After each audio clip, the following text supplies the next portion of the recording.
Assalamualaikum, welcome back to Daily Dishes. ഇന്ന് ഞാൻ നല്ലൊരു കടലക്കറിയാണ് തയ്യാറാക്കുന്നത്. വെള്ളക്കടല വെച്ചുള്ള നല്ലൊരു കറി. അപ്പോൾ നമുക്ക് ഇത് എങ്ങനെയാണ് തയ്യാറാക്കി എടുക്കുന്നത് നോക്കാം. അപ്പോൾ ഒരു കപ്പ് വെള്ളക്കടല നന്നായിട്ട് കഴുകി വൃത്തിയാക്കിയ ശേഷം ഓവർനൈറ്റ് വെള്ളത്തിലിട്ട് നന്നായിട്ടൊന്ന് കുതിർത്തെടുത്ത് വെച്ചിട്ടുണ്ട്. ഇനി നമുക്ക് ഈ കടല ഒന്ന് വേവിച്ചെടുക്കാം. അപ്പോൾ കുക്കറിലിട്ട് വേവിച്ചെടുക്കാം. ഞാൻ ഈ കടല കുക്കറിലേക്ക് ഇട്ട് കൊടുക്കുന്നുണ്ട്. ഇനി കടലയൊക്കെ നന്നായിട്ടൊന്ന് മുങ്ങി കിടക്കുന്ന രീതിയിൽ വെള്ളം ഒഴിച്ചു കൊടുക്കാം. പിന്നെ ആവശ്യത്തിന് വേണ്ട ഉപ്പും കൂടെ ചേർത്ത് കൊടുത്തിട്ട് നമുക്ക് ഈ പ്രഷർ കുക്കർ അടച്ചു വെച്ചിട്ട് കടല നന്നായിട്ടൊന്ന് വേവിച്ചെടുക്കാം. അപ്പോൾ കുക്കർ അടച്ച് ഞാൻ കടല വേവിക്കാനായിട്ട് വെച്ചിട്ടുണ്ട്. ഈ കടല ഒരു 7 വിസിൽ കൊണ്ട് നന്നായിട്ട് വെന്ത് കിട്ടിയിട്ടുണ്ട്. അപ്പോൾ ഇനി നമുക്ക് കറി തയ്യാറാക്കാൻ തുടങ്ങാം. അപ്പോൾ ഒരു പാത്രം ചൂടാവാനായിട്ട് വെച്ചിട്ടുണ്ട്. ഇനി ഇതിലേക്ക് നമുക്ക് വെളിച്ചെണ്ണ ചേർത്ത് കൊടുക്കാം. ഞാനിപ്പോൾ ഒരു 2.5 ടേബിൾ സ്പൂണോളം വെളിച്ചെണ്ണ ചേർത്തിട്ടുണ്ട്. വെളിച്ചെണ്ണ നന്നായിട്ടൊന്ന് ചൂടായി വന്നതിലേക്ക് നമുക്ക് സവാള ചേർത്ത് കൊടുക്കാം. ഞാനിപ്പോൾ 2 മീഡിയം സൈസുള്ള സവാള എടുത്തിട്ടുണ്ട്. ഇനി നമുക്ക് ഈ സവാള നന്നായിട്ടൊന്ന് വഴറ്റിയെടുക്കണം. അപ്പോൾ ഈ സവാള പെട്ടെന്നൊന്ന് വഴന്ന് കിട്ടാൻ വേണ്ടി ഞാൻ ഇതിലേക്ക് കുറച്ച് ഉപ്പും കൂടെ ചേർത്ത് കൊടുത്തിട്ടൊന്ന് വഴറ്റിയെടുക്കുന്നുണ്ട്.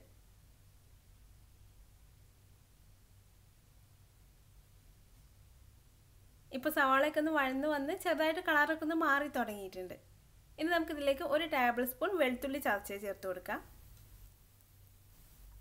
പിന്നെ 1 ടേബിൾ സ്പൂൺ ഇഞ്ചി ചതച്ചത്, 2 പച്ചമുളക് കട്ട് ചെയ്ത് ചേർക്കുന്നുണ്ട്. ഇത് നല്ല എരിവുള്ള പച്ചമുളക് കേട്ടോ, അതുകൊണ്ട് 2 പച്ചമുളക് ഞാൻ ചേർത്തിട്ടുള്ളൂ. പിന്നെ കുറച്ച് കറിവേപ്പിലയും കൂടെ ചേർത്തിട്ടുണ്ട്. ഇനി നമുക്ക് ഈ ഇഞ്ചിൻ്റെ വെളുത്തുള്ളിൻ്റെയൊക്കെ ഒരു പച്ചമുളകൊക്കെ ഒന്ന് മാറി വരുന്നത് വരെ നന്നായിട്ടൊന്നും കൂടെ ഒന്ന് വഴറ്റിയെടുക്കാം. അപ്പോൾ ഇതൊന്ന് വഴന്ന് വരുന്ന സമയം കൊണ്ട് നമുക്കിതിലേക്ക് കുറച്ച് സാധനങ്ങളൊന്ന് അരച്ച് ചേർക്കാനുണ്ട്. അപ്പോൾ നമുക്ക് തീ ഒന്ന് കുറച്ച് വെച്ചിട്ട് ആദ്യം അതൊന്ന് അരച്ചെടുക്കാം. അപ്പോൾ അരപ്പ് തയ്യാറാക്കാൻ വേണ്ടി നമുക്കൊരു 1/4 കപ്പ് ചിരകിയ തേങ്ങ വേണം. അതൊരു മിക്സിയുടെ ജാറിലേക്ക് ഇട്ട് കൊടുത്തിട്ടുണ്ട്. ഇനി 2 തക്കാളി ഇതിലേക്ക് ചേർത്ത് കൊടുക്കാം. 2 മീഡിയം സൈസിലുള്ള തക്കാളി എടുത്തിട്ടുണ്ട്. പിന്നെ ഇതിലേക്ക് വേണ്ടത് ഒരു ഏലക്കായ, ഒരു ചെറിയ കഷ്ണം കറുവപ്പട്ട, 2 ഗ്രാമ്പൂ. ഇനി ഒരു 1/4 ടീസ്പൂൺ പെരിഞ്ജീരകം കൂടെ ഇതിലേക്ക് ചേർത്ത് കൊടുത്തിട്ട് എല്ലാം കൂടി നന്നായിട്ടൊന്ന് അരച്ചെടുക്കാം. ഇപ്പോൾ ഇഞ്ചി വെളുത്തുള്ളിയൊക്കെ നന്നായിട്ട് വഴന്ന് പച്ചമുളകൊക്കെ ഒന്ന് മാറി വന്നിട്ടുണ്ട്. ഇനി ഇതിലേക്ക് മസാലപ്പൊടികളെല്ലാം ചേർത്ത് കൊടുക്കാം. 1/2 ടീസ്പൂൺ മഞ്ഞൾപ്പൊടി ചേർക്കുന്നുണ്ട്. പിന്നെ 1.5 ടേബിൾ സ്പൂൺ മല്ലിപ്പൊടി, 1 ടേബിൾ സ്പൂൺ മുളക് പൊടി. ഇതിപ്പോൾ നല്ല എരിവുള്ള മുളക് പൊടിയാട്ടോ. മുളക് പൊടി നമ്മളൊരു എരിവിനനുസരിച്ച് എടുക്കാം. ഇനി മസാലപ്പൊടികളൊക്കെ ഒന്ന് മൂത്ത് വരുന്നവരെ ഒന്ന് മാറ്റി കൊടുക്കാം. ഇപ്പോൾ മസാലപ്പൊടികളെല്ലാം നന്നായിട്ടൊന്ന് മൂത്ത് വന്നിട്ടുണ്ട്. ഇനി ഇതിലേക്ക് നമ്മൾ അരച്ചു വെച്ചിട്ടുള്ള മസാല ചേർത്ത് കൊടുക്കാം. 1/4 കപ്പ് തേങ്ങ, 2 തക്കാളി, പിന്നെ കുറച്ച് മാത്രം പട്ട, ഗ്രാമ്പു, ഏലക്കായ, 1/4 ടീസ്പൂൺ പെരിഞ്ജീരകം.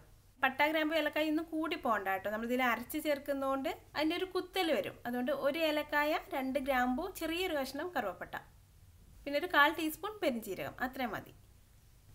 ഇനി അരപ്പ് നമുക്ക് ഈ മസാലയിലിട്ടൊന്ന് വഴറ്റി കൊടുക്കാം. തക്കാളിൻ്റെയും പിന്നെ ഗരം മസാലയുടെ ഒക്കെ ഒരു മണമൊക്കെ ഒന്ന് മാറി ചെറുതായിട്ടൊക്കെ ഒന്ന് ഓയിലൊന്ന് തെളിഞ്ഞു തുടങ്ങുന്ന വരെ നമുക്കിതൊന്ന് വഴറ്റിയെടുക്കാം. ഇപ്പോൾ ഈ മസാലയിൽ ചെറുതായിട്ടുണ്ടായിരുന്ന വെള്ളമൊക്കെ വറ്റി നന്നായിട്ട് ഡ്രൈ ആയി വന്നിട്ടുണ്ട്. ഇനി ഇതിലേക്ക് നമ്മൾ വേവിച്ച് വെച്ചിട്ടുള്ള കടല ചേർത്ത് കൊടുക്കാം. കടല വേവിച്ചപ്പോൾ വെള്ളത്തോട് കൂടി തന്നെ ഇതിലേക്ക് ചേർത്ത് കൊടുക്കാം. ഇനി നമുക്കിത് നന്നായിട്ട് മിക്സ് ചെയ്ത് നോക്കിയിട്ട് വെള്ളം ആവശ്യമുണ്ടെങ്കിൽ ചേർത്ത് കൊടുക്കാം. കടല ആയതുകൊണ്ട് പെട്ടെന്ന് കറി അങ്ങ് കുറുകി പോകും. പിന്നെ നമ്മളിതിൽ കുറച്ച് തേങ്ങയും കൂടി ചേർത്തിട്ടുള്ളതല്ലേ. അപ്പോൾ നമുക്ക് മിക്സ് ചെയ്ത് നോക്കിയിട്ട് വെള്ളം ചേർത്ത് കൊടുക്കാം. ഇതിപ്പോൾ നല്ല തിക്കായിട്ടാണ് വന്നിട്ടുള്ളത്. അപ്പോൾ ഞാൻ ഇതിലേക്ക് 1 കപ്പ് വെള്ളം കൂടെ ചേർത്ത് കൊടുക്കുന്നുണ്ട്. അപ്പോൾ വെള്ളം നമ്മളൊരു ഇഷ്ടത്തിനനുസരിച്ച് ചേർത്ത് കൊടുക്കാം. നമുക്ക് കറി എത്രത്തോളം തിക്കായിട്ടാണ് വേണ്ടതെന്ന് നോക്കിയിട്ട് അതിനനുസരിച്ച് ചേർത്ത് കൊടുക്കാം. പിന്നെ ഉപ്പ് നമ്മൾ കടല വേവിച്ചതിലും ചേർത്തിട്ടുണ്ട്. പിന്നെ സവാള വഴറ്റിയപ്പോഴും കുറച്ച് ചേർത്തിട്ടുണ്ട്. അപ്പോൾ നോക്കിയിട്ട് ആവശ്യമുണ്ടെങ്കിൽ കുറച്ച് ഉപ്പും കൂടെ ചേർത്ത് കൊടുക്കാം. പിന്നെ ഗരം മസാലയും നമ്മൾ കുറച്ചേ ചേർത്തിട്ടുള്ളൂ. അപ്പോൾ കൂടുതൽ ഗരം മസാലയുടെ ടേസ്റ്റ് വേണമെന്നുള്ളവർക്ക് ടേസ്റ്റ് ഒന്ന് നോക്കിയിട്ട് കുറവുണ്ടെങ്കിൽ ചേർത്ത് കൊടുക്കാം. ഞാനിതപ്പോൾ കുറച്ച് ഉപ്പ് ചേർത്ത് കൊടുത്തിട്ടുണ്ട്. ഇനി കുറച്ച് കറിവേപ്പിലയും കൂടെ ചേർത്ത് കൊടുക്കുന്നുണ്ട്. കറിവേപ്പില അല്ലെങ്കിൽ മല്ലിയില ചേർത്ത് കൊടുക്കാം കേട്ടോ. ഇനി ഇത് നന്നായിട്ടൊന്ന് മിക്സ് ചെയ്ത് കൊടുത്ത ശേഷം നമുക്കൊരു 10 മിനിറ്റ് ഇതൊന്ന് മൂടി വെച്ച് കൊടുക്കണം. ലോ ഫ്ലെയിമിൽ വെച്ചിട്ട് ഒരു 10 അല്ലെങ്കിൽ ഒരു 15 മിനിറ്റോ വെച്ച് കൊടുക്കാം. അപ്പോഴേക്ക് കറിയൊക്കെ ഒന്നും കൂടെ ഒന്ന് കുറുകി കടലയിലേക്ക് ആ മസാലയൊക്കെ ഒന്ന് പിടിച്ചിട്ട് കറി നല്ല പാകമായി വരും. കടലയാണ് അപ്പോൾ അടി പിടിക്കാതിരിക്കാൻ വേണ്ടി ഇടയ്ക്കൊന്ന് തുറന്നു നോക്കി ഇളക്കി കൊടുക്കാൻ വേണം. 15 മിനിറ്റൊക്കെ നമ്മൾ ഇളക്കാതെ വെച്ചിരുന്നാൽ ചിലപ്പോൾ അടി പിടിക്കും. പിന്നെ ലോ ഫ്ലെയിമിൽ വെച്ചാൽ മതി കേട്ടോ. ഇപ്പോൾ നമ്മുടെ കടലക്കറി റെഡി ആയിട്ടുണ്ട്. ഇനി നമുക്ക് തീ ഓഫ് ചെയ്യാം. തീ ഓഫ് ചെയ്തിട്ട് ഒരു 5 മിനിറ്റും കൂടെ കഴിഞ്ഞപ്പോൾ നമ്മുടെ കറി ഇതുപോലെ കുറുകി നല്ല പാകമായി വന്നിട്ടുണ്ട്. നല്ല ടേസ്റ്റാണ് ഈ കടലക്കറി. അപ്പോൾ നിങ്ങൾ ഇതുപോലെ തയ്യാറാക്കി നോക്കിയിട്ടില്ലെങ്കിൽ ഒന്ന് തയ്യാറാക്കി നോക്കിയിട്ട് അഭിപ്രായം കമൻറ്റിലൂടെ അറിയിക്കാൻ മറക്കരുത്. വീഡിയോ ഇഷ്ടമായാൽ ലൈക്ക് ചെയ്യാനും ഷെയർ ചെയ്യാനും കമൻറ്റ് ചെയ്യാനൊന്നും മറക്കരുത്. പിന്നെ അതുപോലെ നല്ല ഈസി ആയിട്ടുള്ള നല്ല ടേസ്റ്റി ആയിട്ടുള്ള റെസിപ്പികൾക്കായി ചാനലൊന്ന് സബ്സ്ക്രൈബ് ചെയ്തേക്കണേ. അപ്പോൾ അടുത്ത നല്ലൊരു റെസിപ്പി ആയിട്ട് വീണ്ടും കാണാം. Thanks for watching this video.